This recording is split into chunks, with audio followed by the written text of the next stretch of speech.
Jai Janendra. Today we are going to discuss about an important principle of Jain philosophy. What we call as a Prana and Paryapti, vital powers and biopotentials. These powers are very essential for life, and the life cannot exist without these powers. They are mutually related, The Prana is related to Paryapti and Paryapti is related to Prana, vital powers. Right in the beginning, I like to read a passage, an important passage, which clarifies the relationship between these two concepts, the vital powers and biopotentials. प्राण और पर्याप्ति का कार्य कारण संबंध है, cause and effect relationship. I will translate this in English. जीवन शक्ति की पौद्गलिक शक्ति की अपेक्षा रहती है. जन्म के पहले क्षण में प्राणी कई पौद्गलिक शक्तियों की रचना करता है. उनके द्वारा स्वयोग्य पुद्गलों का ग्रहण, परिणमन व उत्सर्जन होता है. इनकी रचना प्राण शक्ति के अनुपात पर होती है. जिस प्राणी में जितनी प्राण शक्ति की योग्यता होती है, वह उतनी ही पर्याप्तियों का निर्माण कर सकता है. प्राण जीव है व पर्याप्ति पुद्गल है. प्राणियों के शरीर के माध्यम से होने वाली जितनी क्रियाएं हैं, वे सब आत्मशक्ति व पौद्गलिक शक्ति दोनों के पारस्परिक सहयोग से होती है. This is the English translation of this passage. Prana and Paryapti have cause and effect relationship. Power of living needs the power of Pudgal, matter. In the first instant of birth, the living being creates many Pudgal powers, material powers. The living being, Jeev, assimilates, transforms, and changes the Pudgalas suitable for life. These processes proceed in proportion to the vital powers. A living being, Jeev, can construct as much biopotential powers as are the vital powers. Vital powers are living and biopotential powers are Pudgal. This is very important and you should mark it. I have underlined this sentence.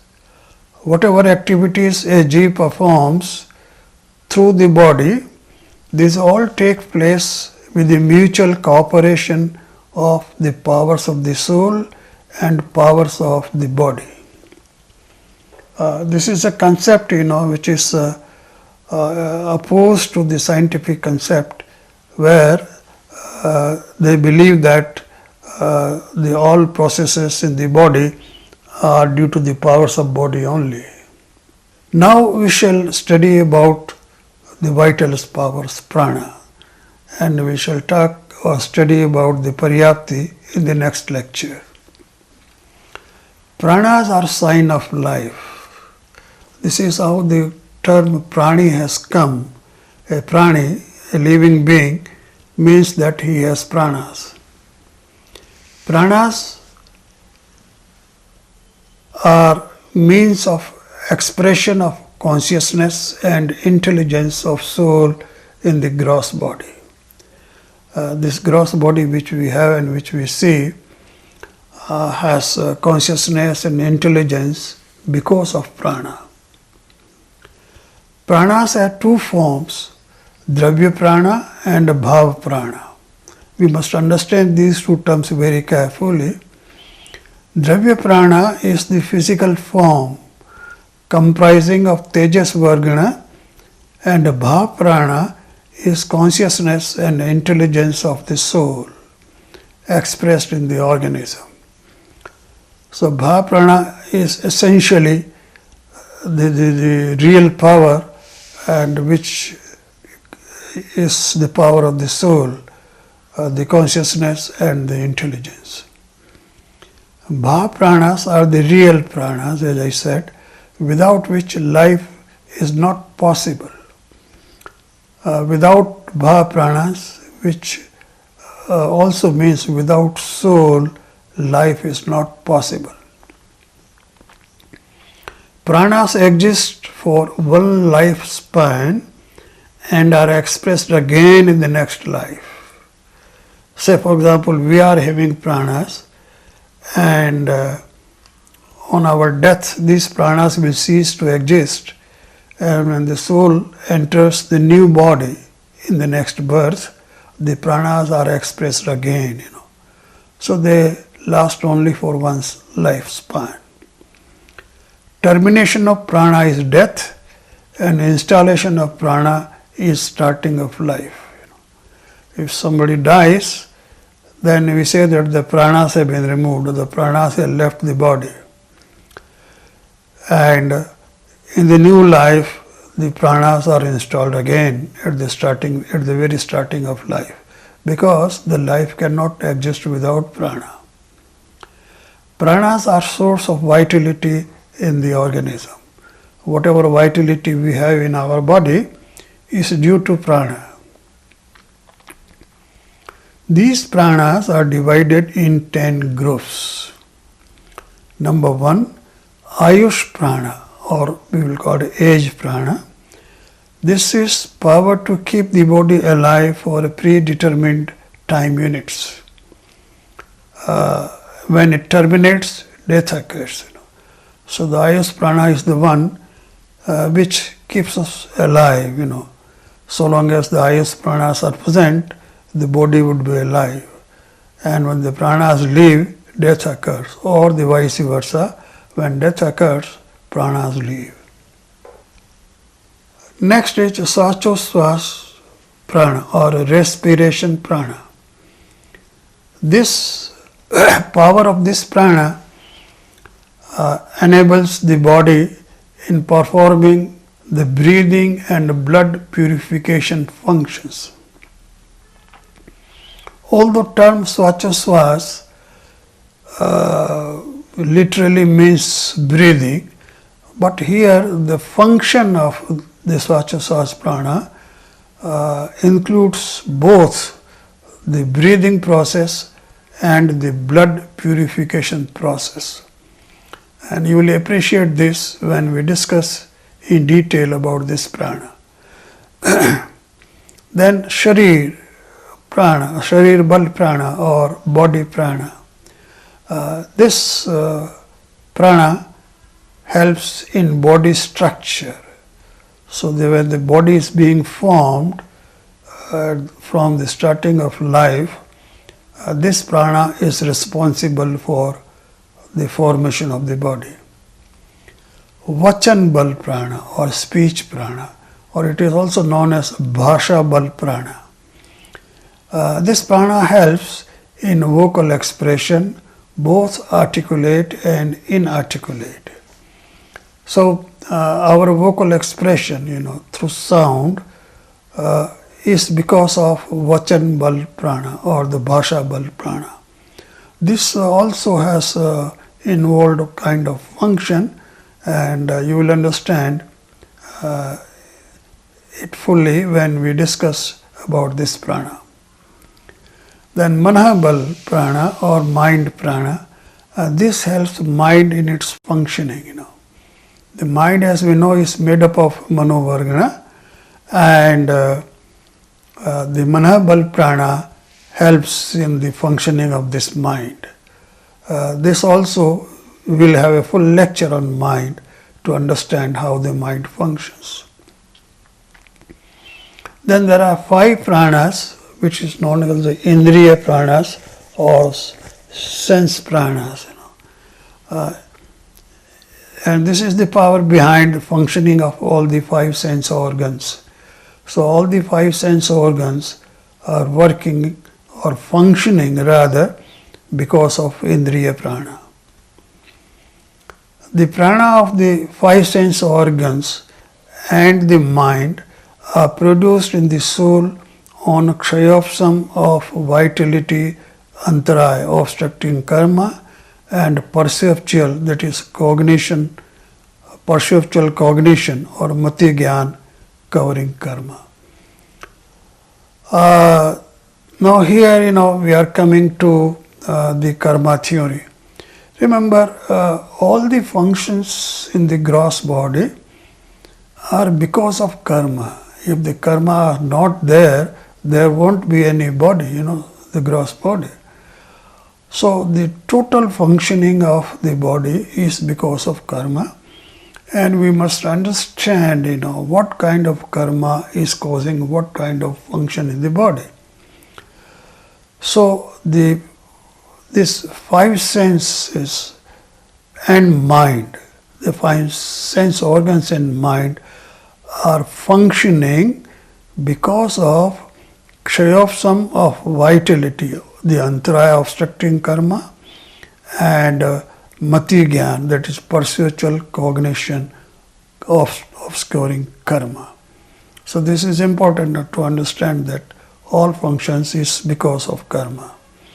The sensing power of the sense organs is due to prana. The sense organs may be there in the body, but they will function only if there is the prana present, this prana present. The prana of body, speech and respiration, these three kinds of prana, sharir prana, vachan prana and sachaswas prana, are produced by the rise of body forming, that is nam karma. So nam karma is responsible for these three types of pranas. And lastly, the ayush prana is produced by rise of ayush karma or age determining karma. So all the pranas are being produced by karmas. I have shown this process here with the help of a diagram. You see in this diagram, the blue one is the Tejas body, and the yellow one is the gross body. Then on the top of the Tejas body, you will find written An or Tejas Vargana. So this Tejas Vargana is incoming to the Tejas body because of certain process I will tell you. Then you will find written Jnana Varna and Antaraya Karma on the left of the Tejas body. On the right hand side you will find Indriya Prana number 5 and Manabal Prana. So these 6 kinds of pranas are being produced because of Kshayopsam of Jnanavarniya Karma and Antaraya Karma. This is shown here in the diagram. Then little lower you will find Nam Karma written on the left side, and on the right side you will find Swachaswas, Sharir Prana and Vachalbal Prana. So these 3 pranas are being produced on the rise of Nam Karma. This is explained here. And at the bottom you will find Ayush Karma on the left side and Ayush Prana on the right side. That is, the Ayush Prana is produced by rise of Ayush Karma. And all these 10 pranas are now interacting with the gross body. Okay, how they interact, we will study little later. But all these 10 pranas are interacting with the gross body and performing the different functions as I described earlier. On the right side there is a remark made, excited by karma, Tejas body draws in Tejas Vargana from the surroundings. That is the important point. Why I told you earlier, and I also written at the top of the Tejas body, that the Tejas Vargana are being continuously drawn in the Tejas body because of vibrations. So Tejas body is excited by karma. Karma is, continuously rising. So there is a continuous vibration in the Karman body, which is not shown here in the diagram. But the Karman body and Tejas body, as you know, they exist with the soul always, and they are existing in this same space, So where the Tejas body and the Karman body extend the space of the gross body, as we know. So when there are vibrations in the Karman body, because of actions of karma, whether the karmas are rising or whether they are having a kshayopsaming action or whatever it is, the Karman body is also vibrating. Because the Tejas body is present in the same space at the same time, it also vibrates, So Tejas body is also vibrating, and because of this action, the Tejas body draws in Tejas Vargana from the surroundings. This is the process known as An. And this Tejas Vargana then interacts with these karmas as shown here in the diagram and produce various types of pranas. So there is a process known as An Prana. An means incoming Tejas Vargana. Prana means outgoing Tejas Vargana in the form of prana, which then interacts with the gross body. So the Tejas body has an input of Tejas Vargana and output of prana. This is An Prana and is regarded as internal breathing.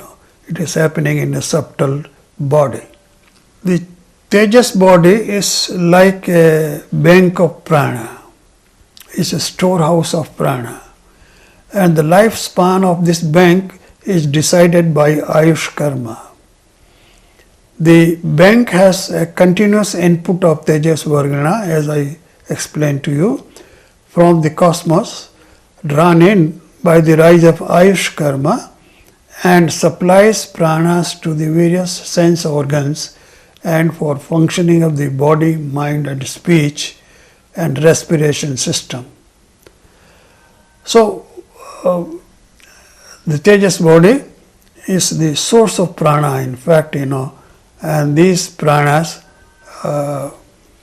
continuously being output from the Tejas body and performing the functions in the gross body, all the functions of sense organs, functions of the body, mind and speech, respiration, and then these pranas are known as vital powers, because these powers are responsible for vitalizing or keeping the body alive. The Tejas body stops supply of prana on exhaustion of Ayush karma, and the life ends. If the Ayush karma are exhausted, then there is no more supply of prana to the gross body and the life ends. Pranas work in two ways. One, communicating the consciousness of the soul to the gross body, so that the body also has consciousness like working and behaves as a living system. Our body, although made of pudgal or matter, it is different from ordinary matter. You can easily appreciate this point, and you can easily distinguish the difference between body of a living being and body of an otherwise inanimate object. There is a vast difference between these two. So our body or the body of any organism is working like consciousness feature, Although consciousness is not the property of the body, but the body is working like as if it is conscious. And this is because of prana. So the prana communicates the consciousness of the soul to the gross body, and gross body then behaves in this manner. So this is the first thing the pranas are doing. And secondly, these pranas help manage the body functions intelligently. all the functions, 10 kinds of function which I referred to earlier, are very intelligent functions. They are just not material processes. They are intelligent functions, and this is because of prana. It may be mentioned that Jain texts generally refer to functional units of the body and not to the specific organs.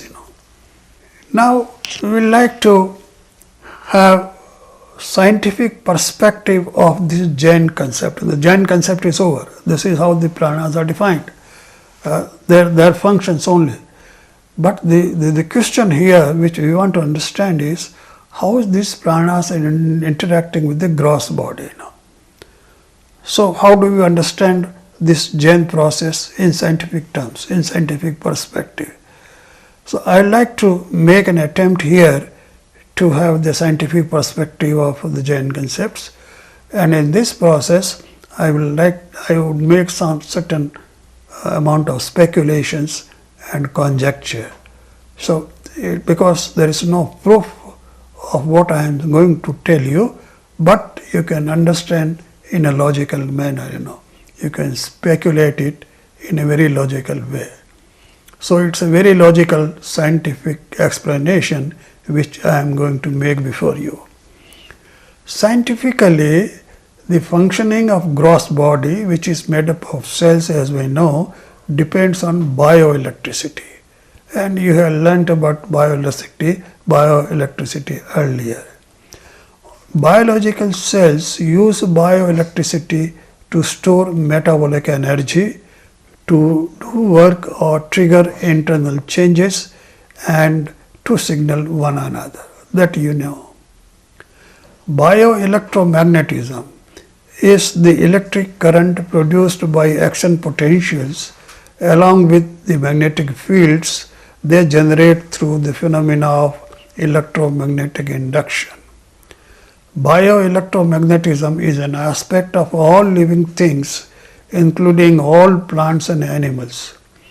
Bioelectromagnetism is sometimes difficult to understand because of the differing types of bioelectricity, such as brain waves, myoelectricity, that is heart muscle phenomena, and other related subdivisions of the same general bioelectromagnetic phenomena. This you have studied earlier also, so I will not go to explain in detail. Bioelectricity is made up of ions and is different from bioelectrical energy made up of photons, biophotons. So there are two types of entities, which are existing in our body. One is bioelectricity and one is bioelectrical energy, which is made up of photons. Bioelectricity is made up of ions. The two things are different. Now, important point, the normal electricity, which is made up of electrons. So the normal electricity cannot be converted into bioelectricity, which is made up of ions, as you know, nor bioelectricity can be produced outside the body. Very important point, Although bioelectricity is different from normal electricity, but at the same time, we note that the bioelectricity cannot be produced outside the body. That is, there is no existence of bioelectricity beyond the bodies of living organisms. And bioelectricity is much superior to normal electricity in the same way as a living body is superior to non-living matter. So our body is living matter. So this living matter is much superior to non-living matter. Bioelectricity is many times more powerful and effective than normal electricity. Bioelectricity is responsible for synthesis of enzymes and proteins in cells, functioning and control of various organs, and development and growth of body of organisms. This is the role of bioelectricity, which you already know. the point which I want to make here is that the bioelectricity is much different from the normal electricity, and it is exclusively the property of living bodies. Before I proceed further, I quote here a passage again. सूक्ष्म शरीर दो प्रकार के हैं, तेजस और कारमण. तेजस शरीर तेजस परमाणुओं से बना हुआ विद्युत शरीर है. इससे स्थूल शरीर की सक्रियता, पाचन, दीप्ति और तेज बना रहता है. This is an important point to note. What has been said here is that the Tejas body is an electric body. The nature is electric. This is important, and this is how we try to connect this with the bioelectricity. It's a vidyut body. It's an electric body, and the activities in the gross body, the digestion system, and all the glow and shine which you have in your body is because of the Tejas body. Okay, so with this background, then we try to interpret what is Ayush Prana. This prana is a necessary condition of life, as we know, and it is produced by rise of Ayush karma. That also we know. As bioelectricity is in the body is an aspect of life, it compares with Ayush Prana. Both, Ayush Prana and bioelectricity are essential condition for life. So we infer here that Ayush Prana is related to bioelectricity in the body. Okay? So this is the first inference which we draw. Each cell produces bioelectricity consisting of ions, but these ions are different from the ordinary ions in the sense that these are many times more powerful than ordinary ions. This is supposed to be so. Why these ions, in the body of a human being or body of an organism are more powerful than the ions, that exist ordinarily outside? There is a difference between the ions, the same. Sodium ion, suppose, exists outside the body, and the sodium ion exists inside the body. There is a difference between these two types of sodium ions. The sodium ions in the body is very powerful. Why? This is supposed to be so because energy from Tejas body energizes the ions, increasing their power manifold. This is because the Tejas body Vargana or the Tejas Vargana or the pranas, interact with the ions and increase their power manifold. And cells perform intelligent functions with bioelectricity since it is produced by Ayush Prana. Cells are performing very intelligent functions, and the scientists would like to assign them all to the material properties, but this is not so. So this bioelectricity which is present in the cells is produced because of Ayush Prana. The prana is behind the intelligence or intelligent functioning of the cells. Ayush Prana is the basic prana, and all other pranas develop when this prana is present. Ayush Karma, source of Ayush Prana, is like a reservoir or bank having some fixed storage of prana.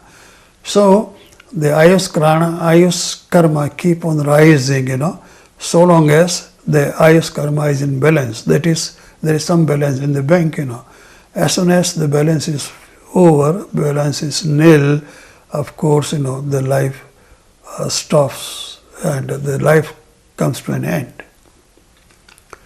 Swachoswas Prana. What is this prana? This requires a little deeper understanding. Swachoswas, what is Swachoswas?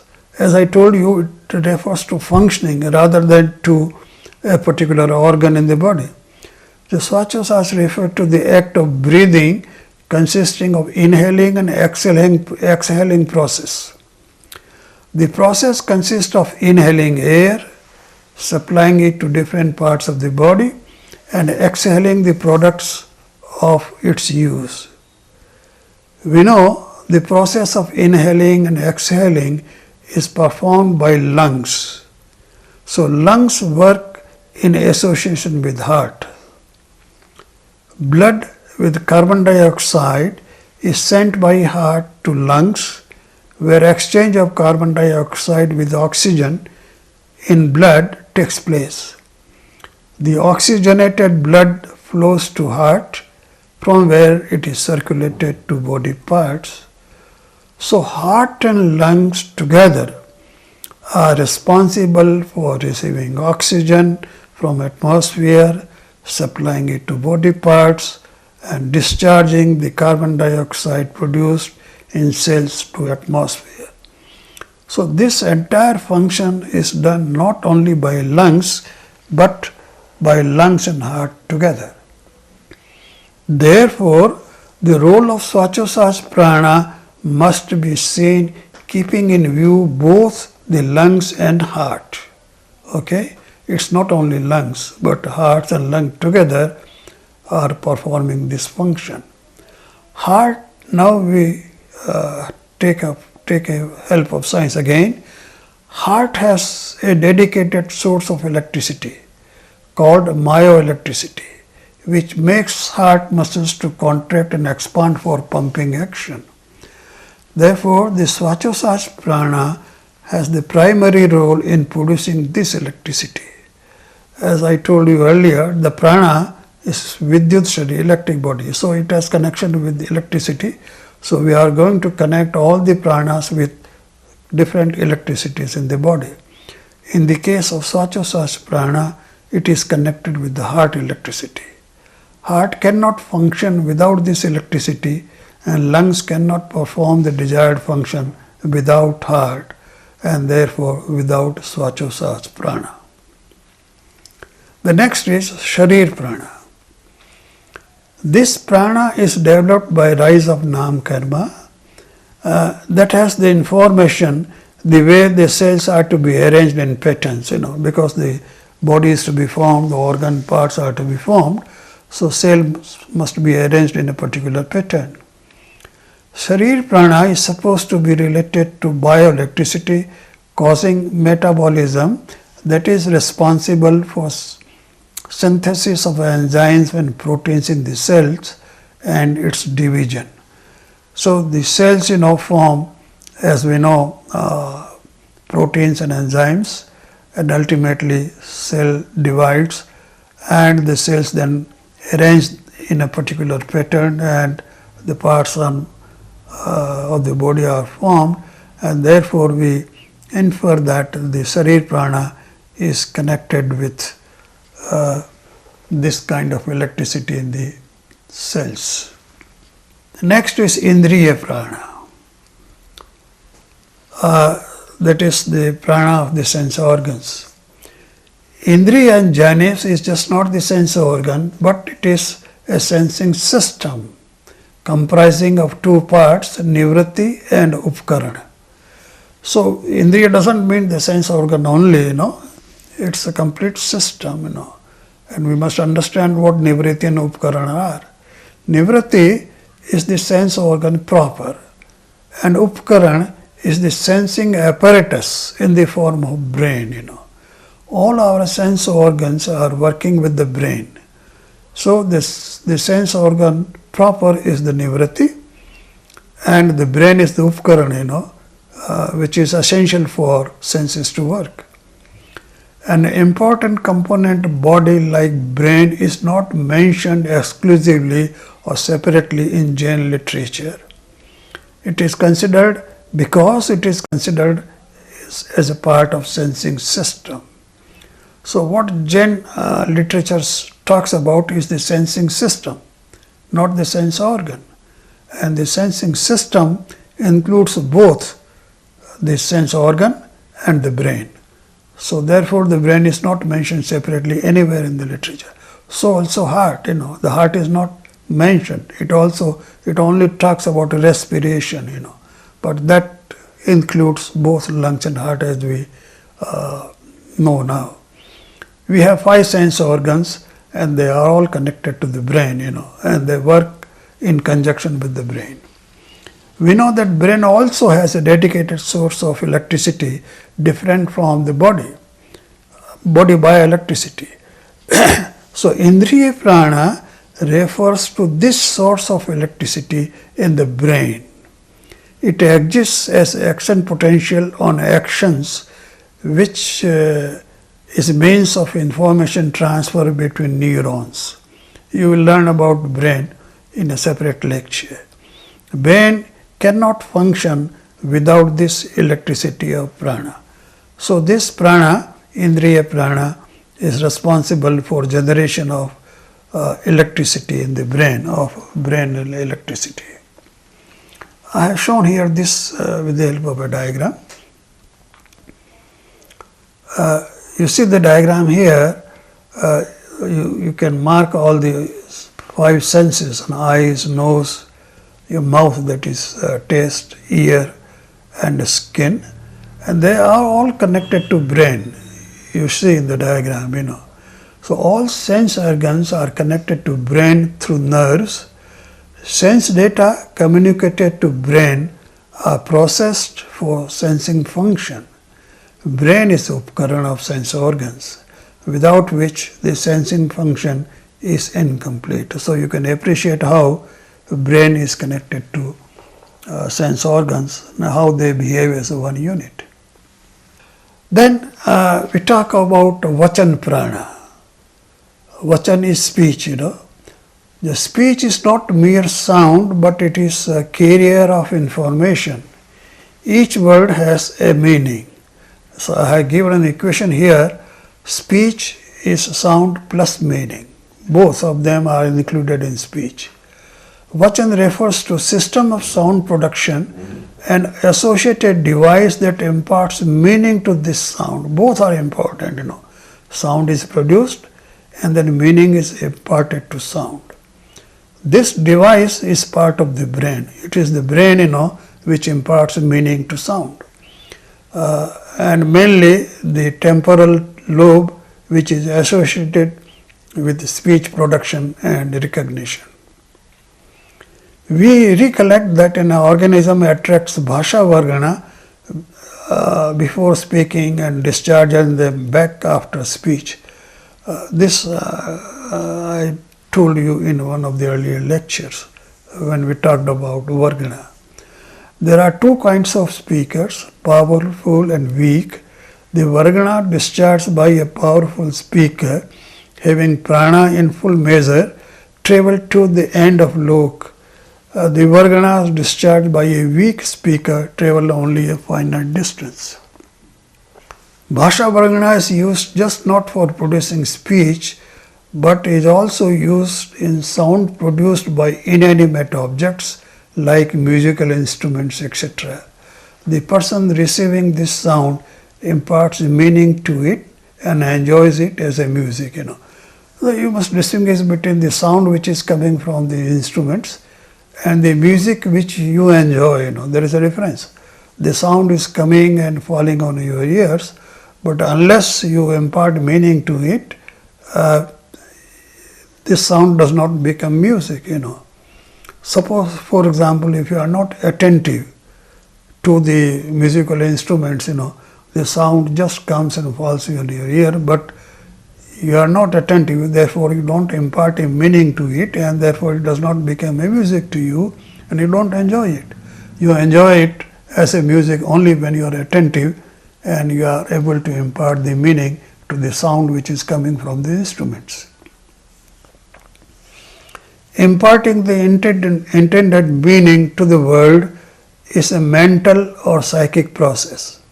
The mental resolve to speak makes the brain to attract appropriate bhasha vargana from the cosmos. So here we are trying to understand what are bhasha varganas and what these varganas are doing. So when you want to have a mental resolve, you have a mental resolve, and you want to hear the speech or you want to make a speech, then appropriate bhasha varganas are drawn in or attracted from the cosmos for this particular purpose of meaning, So the incoming bhasha vargana interacts with the brain, the temporal lobe.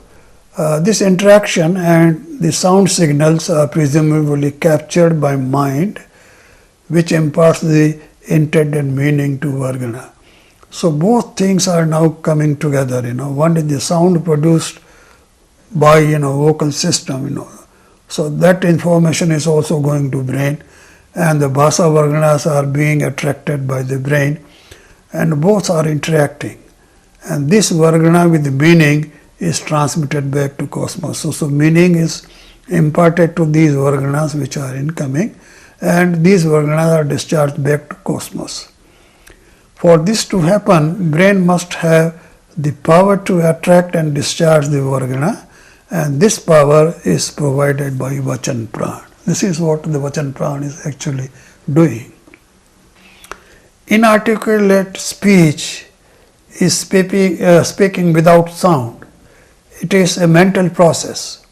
As it has meaning, the bhasha vargana are involved in this case also, just like the speech with sound. A person at far away distance, having ability to receive bhasha vargana, can hear the speech. Now this is an extension of the entire process. Suppose there is a person who is sitting far away at a far away distance from you, miles and miles, or even on another planet, and if he has his ability to receive the bhasha varganas which are discharged by you, then he can hear your speech. He can translate the bhasha vargana into speech, and can know what you are speaking. Tirthankar in Samavsaran communicates through bhasha vargana. The Tirthankar is just sitting in the Samavsaran, and all the other living beings are surrounding him in that congregation, and Tirthankar speaks nothing, and just can hear every one of you and can reply to every one of you. So he knows what a person is speaking by receiving the bhasa vargana, not because of sound, He receives the bhasa vargana discharged by you, and he replies without speaking in a divya dhvani. He has not to speak. Again, he has not to produce sound, but by a particular kind of vibrations known as a divya dhvani, he can reply back to you. You receive his divya dhvani and you interpret what he is saying, So it's a silent communication between the Tirthankara and all the other people who are sitting in that meeting or in that congregation.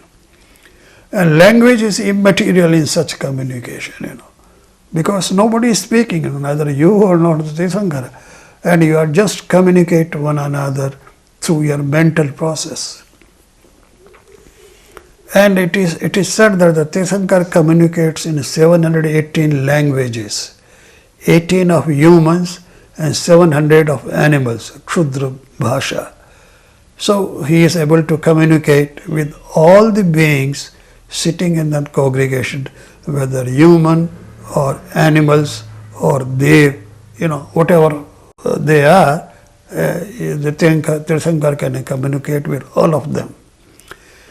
A Manapariya Jnani also is supposed to have the ability to receive bhasa vargana. This is an extension. Then we talk of Manabal Prana. What is Manabal Prana?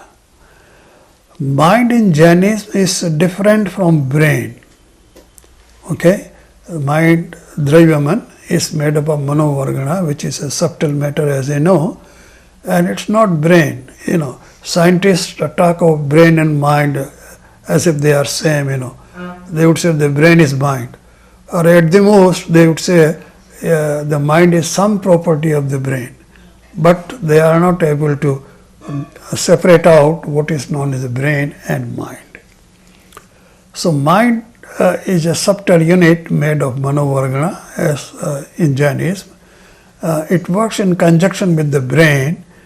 Mind and brain form a system, and the two together perform these functions.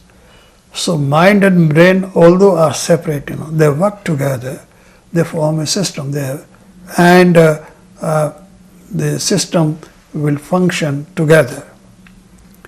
Mind and brain are supposed to have a relationship of software and hardware. This is what has been suggested by some scientists and philosophers, that mind could be a kind of software and the brain is the hardware. Mind is software and brain is hardware, as I said. In order that the system works successfully, there has to be right connection between the subtle mind and brain. Excuse me. So if the two have to work together, excuse me, there has to be connection between the two. There has to be a coupling between these two. And this connection is made through mana, bal, prana. So mana, bal, prana essentially is responsible for connecting mind and brain. And without this prana, the mind is not connected to brain. Excuse me. So in this lecture, I tried to explain to you what are pranas, what are their functions, and how these pranas are working in the gross body through various kinds of bioelectricity. That is, the pranas or the tejas varganas, which is vidyut sharir, are very much connected to the vidyut or the bioelectricity in our body. I think this makes sense, and then with this we are able to understand how the system works, and we now have a scientific understanding of what has been said in Jain philosophy. Thank you.